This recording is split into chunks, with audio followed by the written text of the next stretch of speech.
Bonsoir. En fait, aujourd'hui, je voudrais partager avec vous une passion qui est ancienne. Moi, j'ai toujours été passionné par les technologies depuis que je suis gamin, comme j'espère un nombre d'entre vous. Et le CES, c'est un peu le concentré de ces passions. On y voit tout. On y voit des composants électroniques, on y voit des grands écrans, on y voit des objets magiques, on y voit aussi de l'absurde. Et ceux qui ont lu mon rapport peuvent se délecter de certains produits un peu dingues qu'on peut voir au CES. Et en fait, ce salon est à l'image de l'industrie. C'est une industrie qui teste plein de choses dans tous les sens, c'est une industrie qui innove. Il n'y a pas d'innovation sans échec, il n'y a pas d'innovation sans tentative, il n'y a pas d'innovation sans bizarrerie. Et le CES, c'est un peu ça. Et le fait que la France soit présente massivement au CES, c'est l'incarnation d'un esprit entrepreneur, un esprit entrepreneurial. Il est contesté en France, je le sais, on en parlera tout à l'heure avec des chiffres et des données assez brutes. Mais il ne faut pas tirer une balle dans le pied de la France. On a besoin d'avoir des entrepreneurs, on a besoin d'avoir des gens qui rêvent, on a besoin d'avoir des gens qui ont de l'ambition. On a notamment besoin d'avoir beaucoup d'entrepreneurs qui veulent vendre à l'étranger. Et aller au CES, pour une majorité d'entrepreneurs français, pas tous malheureusement, c'est une volonté d'exporter, c'est une volonté de porter un génie créatif, des produits, des technologies, des solutions, des usages dans le monde entier et pas qu'au niveau du marché français. Donc c'est un peu le credo d'aujourd'hui. C'est d'ailleurs la raison pour laquelle je ne serai pas seul sur scène. Comme d'habitude, dans ces restitutions, nous faisons intervenir différents témoins qui sont des exposants. Je serai accompagné tout à l'heure d'une autre témoin un peu particulière qui est Fanny Bouton, qui m'a accompagné pendant la visite du salon et même toute l'année sur un grand nombre de préparations de conférences et qui vous racontera un peu les dessous de la préparation du rapport du CES et qui vous donnera aussi des conseils à ceux d'entre vous qui êtes exposants pour le futur. Alors ce rapport, je le fais depuis pas mal de temps puisque j'ai sorti le premier rapport en 2006, donc ça fait le 14e. Il y en a qui vont dire que je suis un peu persistant, c'est vrai, j'ai tendance à travailler toujours sur le long cours, et je le fais pour le guide des startups que je publie aussi depuis la même durée, depuis 2006, que je mets à jour régulièrement. Alors, j'ai eu quelques problèmes dans ces différents parcours. Là, par exemple, j'ai perdu un appareil photo en 2014. Ça fait mal aux fesses, hein, quand j'ai perdu un appareil photo au CES. L'année dernière, dans une soirée organisée, c'est pas une soirée, c'était une matinée organisée pour la région Aquitaine, j'ai cassé un laptop. Lenovo, mais que j'ai réussi à réparer quand même grâce à des pièces détachées achetées sur Alibaba. Cette année, je n'ai rien cassé et je n'ai rien perdu, donc c'était une bonne année. Et j'ai fait mon plein de nouvelles technologies en 4 jours, qui sont en fait en vrai 6 jours, parce qu'il y a 2 jours médias, on peut voir plein de startups dans plein d'événements avant le salon, notamment le CES Unveil, où je crois cette année... j'ai oublié le nombre exact, mais une cinquantaine d'entreprises françaises exposaient. Donc on a l'occasion de voir des choses avant le salon, ça permet de gagner du temps pour voir plus de choses pendant le salon. Et donc cette année a été un bon cru. Très souvent on me demande, est-ce que cette année est un bon CES? Je réponds toujours à cette question, il n'y a pas de mauvais CES. Et la raison elle est simple, c'est que je considère que c'est complètement péremptoire de prétendre que pendant une année entière, l'innovation n'existe pas dans le monde entier. Il y a des innovateurs partout dans le monde. D'ailleurs, l'une des caractéristiques du CES qui le rend passionnant, c'est que c'est un des salons qui est le plus international de ce secteur d'activité. Il y a beaucoup de Chinois, vous verrez les chiffres tout à l'heure. On voit énormément de pays asiatiques. On peut même benchmarker les Taïwanais par rapport aux Coréens, par rapport aux Chinois, par rapport aux Japonais.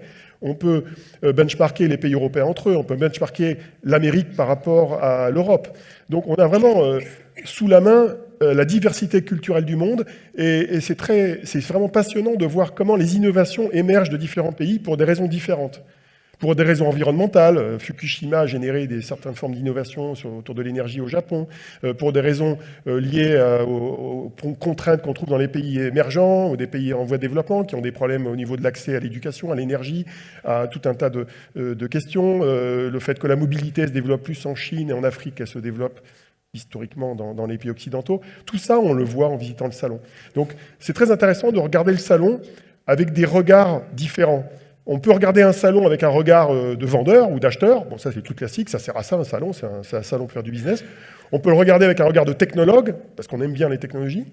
On peut le regarder avec un regard presque ethnologue et sociologique pour comprendre finalement pourquoi les innovations émergent de telle et telle manière à tel et tel endroit, et peut-être se faire des idées des facteurs de succès.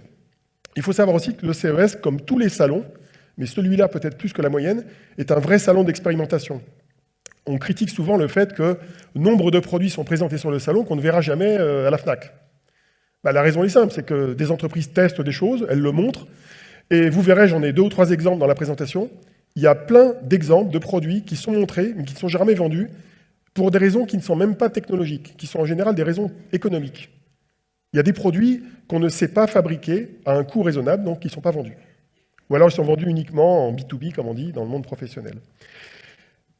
Alors, vous pouvez télécharger, si vous ne l'avez pas déjà fait, le rapport du CES 2019, qui fait 416 pages, une progression qui est presque homothétique avec le nombre de startups et de boîtes françaises qui sont sur le salon.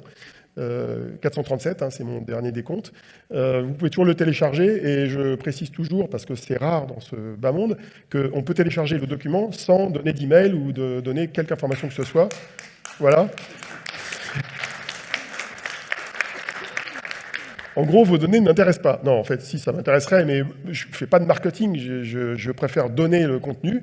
Et après, heureusement, des entreprises, certaines dans la salle, me feront intervenir chez elles, et ça équilibre le modèle économique, mais ça permet de partager. Et tous les documents que je publie depuis 2006 ont toujours été en Creative Commons pour que ça puisse être diffusé à un public aussi large que possible, notamment les jeunes, les étudiants, les entrepreneurs, qui ne peuvent pas se payer des rapports d'analystes. Moi, je vois plein de rapports d'analystes que j'aimerais bien récupérer, ils valent 2 000 à 5 000 $. Je lui dis, bah non, je vais prendre le résumé, quoi. Bon. Là, vous n'avez pas le résumé, vous avez la totale. Alors, grande question qui se pose à chaque fois qu'on va au CES, c'est, les gens viennent me voir, ou viennent voir d'autres qui sont exposants ou visiteurs, et disent, alors c'est quoi les tendances? Et ce qui est très marrant, c'est qu'en fait, les tendances du CES, on peut les observer avec son propre regard, et on a toujours un regard biaisé par ses propres centres d'intérêt, ou ce qu'on appellerait des biais cognitifs. Et c'est assez frappant d'année en année. Alors par exemple, vous avez ce journaliste ou pas, d'ailleurs je ne sais même pas s'il est journaliste, Jamal, qui dans le journal du net dit, bah, en fait, c'est le salon de l'auto. Alors les visiteurs qui arrivent pour la première fois au salon, ils découvrent qu'il y a plein de voitures dans un hall, ils disent, ça c'est marrant, c'est le salon de l'auto, c'est nouveau ça. Bon, sauf que moi, je vois des voitures depuis 2006, j'ai toujours vu des voitures au CES. Des années un petit peu plus, un petit peu moins. Là, il y en avait un chouïa de plus que d'habitude. Ce qui change, en fait, c'est pas le fait qu'il y ait des voitures, c'est la manière dont elles sont présentées, la manière dont les technologies embarquées dans les véhicules évoluent, avec les véhicules autonomes, par exemple. Mais sur le fond, il n'y a pas de changement. Alors, vous avez aussi un autre commentateur qui dit « Ah ben non, en fait, c'était le salon des écrans. » Parce qu'il y a un autre hall, il y a plein de télés. Donc, on a l'impression que c'est un salon de la télé. Ce que c'était d'ailleurs au début, en 67, quand ça a été créé. Autre exemple, un canard américain, CNET, qui dit, ben non, c'était le salon de la santé. Alors Jérôme Leleu qui est là dirait, bah, bien sûr, hein, mais oui, c'est vrai que c'était aussi le salon de la santé. En fait, c'est tout à la fois. Il y a même un cas particulier que j'ai trouvé, que j'aime bien, qui est un peu plus détaillé, c'est le salon de la déappification. Qui sait ce que c'est? La déappification, c'est un syndrome qui est généré par l'abus de la commande vocale, en tout cas le développement de la commande vocale, Amazon Alexa, Google Assistant, qui voit en fait ces systèmes-là avoir tendance à gommer la notion d'application, où on identifie bien une marque par son graphisme dans une application mobile et autres. Quand on passe que par la voix, bah, en fait, les frontières sont de plus en plus ténues entre les différentes applications des différents vendeurs de solutions qui passent au travers de ces plateformes. Donc la plateformisation de la voix a tendance à déappifier les applications. OK? C'est quote pour Twitter, ça. Alors, quelles sont les tendances du salon? Je vous ai repris les tendances de l'année dernière. En fait, rien n'a changé. C'est bizarre, hein? Ça, c'est les slides de l'année dernière. J'en ai 2. J'avais les usages, les grands buckets d'usage, et puis après, j'avais un slide sur les technologies fondamentales utilisées par les produits. En fait, dans le fond, il y avait des grands écrans, de la 8K, il y avait des assistants vocaux dont on parlait déjà l'année dernière, il y avait de la réalité mixte dont on parlait déjà l'année dernière, il y avait des robots qui ont un petit peu changé, et évidemment des véhicules de toutes sortes, de 1 à 4 roues, voire plus ou moins autonomes. Donc vous pouvez rentrer chez vous, en fait, puisque c'était la même conf que l'année dernière. Alors, dans la pratique, il y a des détails qui changent. En fait, si vous voulez analyser l'évolution d'un écosystème sur 1 an, il ne va pas y avoir un énorme truc, genre le smartphone qui va arriver. On a vécu ça en 2007, très bien, mais ça n'arrive plus. Donc on a des vagues technologiques qui s'étalent dans le temps, qui en général mettent au moins une dizaine d'années à se développer. Très souvent, ça commence par les standards, puis par les composants électroniques, puis après les équipementiers qui intègrent les composants, puis après ça se trouve dans des produits côté infrastructure, typiquement pour la 5G, et après seulement, les produits arrivent dans les mains du grand public. La 5G, ça fait des années que les telcos travaillent dessus, les équipementiers aussi. Et donc, il faut s'habituer sur beaucoup de ces sujets-là, le véhicule autonome c'est la même chose, à des cycles d'innovation qui sont extrêmement lents et longs, Et contrairement à ce qu'on imagine, l'innovation n'est pas si exponentielle que ça, elle prend du temps, elle est lente à maturer, parce que c'est pas évident. Et quand j'ai préparé cette édition du rapport, j'ai été fasciné par deux sujets qui sont là, hein, en gros, enfin, disons la partie télécom et la partie véhicule autonome. J'ai été fasciné par l'hypercomplexité de ces objets technologiques. La quantité de technologies qu'il faut intégrer pour faire un véhicule autonome, ça dépasse l'entendement. Pareil pour faire de la 5G. C'est des ondes radio, c'est du numérique, c'est des serveurs, c'est de la cartographie pour placer les antennes, c'est mélanger le pain de fréquence pour créer de nouveaux usages, c'est après les usages et les applications qui se développent dessus. C'est extrêmement complexe en fait. Et donc il faut s'habituer à ce monde complexe, pas que dans la politique et la sociologie et l'économie, il faut s'habituer aussi à ça dans le monde technologique. Et ce que j'aime bien partager avec vous, c'est de dire qu'il n'y a pas de grand sauveur. Il n'y aura pas un Steve Jobs qui va arriver, même un Elon Musk, qui va résoudre tous nos problèmes. Ce sera toujours des collectifs d'entreprises, des collectifs qui intègrent les chercheurs aussi, qui vont résoudre tous ces problèmes. Alors, il y a des petits détails qui changent. Par exemple, l'année dernière, on voyait des robots de service divers et variés. Cette année, j'ai été frappé notamment par le fait que Samsung se lançait dans les exosquelettes. Alors, plutôt des prothèses que des exosquelettes. Prothèse de la hanche, prothèse du genou et prothèse du pied.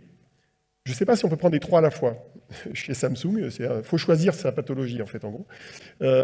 C'est assez marquant, parce que quand vous avez une grande marque qui se lance sur un sujet comme ça, c'est un peu plus marquant que quand c'est une PME ou une start-up qui n'a pas une surface de contact sur le marché. Derrière, j'avais un deuxième slide, toujours 2018, les grands fondamentaux technologiques. C'était les processeurs pour l'IA, l'IA émotionnelle qui commence à émerger avec tout ce qui détecte les émotions par des facteurs biométriques ou l'analyse du visage, par exemple. La 5G dont on parlait déjà, la cybersécurité qui était un problème, pas réglé entièrement, notamment pour les véhicules, les lidars et les capteurs pour les véhicules qui sont un domaine technologique très complexe qui évolue continuellement, et la blockchain. Alors l'année dernière, Kodak avait fait beaucoup de bruit en lançant une blockchain qui était censée servir à gérer la traçabilité des photos des professionnels de la photo. Ça a triplé le cours de la bourse de Kodak. Depuis, on n'en parle plus parce qu'ils ont abandonné le truc. Alors entre-temps, on a un Français qui s'appelle Ledger qui va témoigner tout à l'heure. Et Ledger a une caractéristique, c'est que c'était le plus gros stand du CES sur les crypto-monnaies et la blockchain. Eh, on peut les applaudir. Avant même de parler, parce qu'on dit toujours, oui, les Français, on est des petits nains face aux Chinois, face aux Américains. Bah tiens, on a un sujet nouveau où on a une boîte qui a bénéficié d'un gros financement, on en parlera tout à l'heure. Ça, c'est positif, c'est très intéressant. Alors, il y a des petits trucs qui ont changé. Il y a aussi Datacalab, que j'aime bien citer, qui a lancé un partenariat avec IBM, qui travaille sur l'analyse du visage et des émotions pour, dans le cadre du partenariat avec IBM, optimiser les sites web de commerce en ligne en fonction des émotions que ça génère chez les utilisateurs, et quelques autres startups et sociétés qui étaient dans le même créneau. Donc on voit des choses évoluer, mais c'est graduel, vous voyez. Alors, en fait, les vraies tendances d'un salon, c'est pas de parler de véhicules autonomes, ça consiste pas à parler de santé ou autre, c'est de comprendre comment, dans chacun de ces domaines-là, il y a des évolutions qui sont finalement des sous-têtes de chapitre de ces sujets-là. Donc vous en avez quelques-uns ici, je vais quasiment tous les traiter. Celui qui vous semblera peut-être bizarre, c'est celui qui est là. C'est un nom que j'ai inventé. C'est une évolution récente de l'espèce humaine et qu'on voit se manifester avec acuité quand on visite le salon. On voit énormément de produits faits pour les hyper-fainéants. Et ça sera la chute de la conférence, vous verrez. Et tous les autres sujets, on aura probablement l'occasion de les évoquer. Bon, typiquement sur la santé, il y a beaucoup de santé autour du cœur, beaucoup de réalité virtuelle ou surtout, oui, beaucoup de réalité virtuelle qui est utilisée pour la rééducation, par exemple. Ce sont des sous-sujets qui émergent. C'est pas... on parle plus de santé, quoi. Le sommeil, on en a parlé l'année dernière et il y a 2 ans. Cette année, on en parlait encore, mais ce n'était pas vraiment nouveau. Donc voilà comment évoluent ces domaines-là. Et c'est ce dont nous allons parler aujourd'hui, en fait, dans le détail. Alors, quelques mots sur le salon, pour aller vite. Le salon continue à grandir, mais il est stabilisé en nombre de visiteurs. La raison, c'est qu'il n'y a pas de place à Las Vegas. On ne peut pas mettre beaucoup plus de visiteurs, sinon ça bloque les rues et ça embouteille les restaurants. Par contre, la surface continue à augmenter. Ce qui fait que le visitorat qui est stable se dilue sur une surface plus grande, donc on a l'impression qu'il y a moins de monde. Ça, c'est des mathématiques simples à comprendre. Et on a de plus en plus d'exposants. Et on a une répartition par région qui évolue lentement, puisque l'Europe, tirée par la France, prend du poids d'année en année. C'est toujours réparti sur 3 zones, mais ça, vous pourrez voir le détail dans mon rapport. Ça prend de la place, il y a plein de zones spécialisées à droite à gauche. Ça prend du temps de visiter tout ça. C'est très très dur de tout visiter. J'ai à peu près réussi à tout faire cette année, mais il faut vraiment aller vite.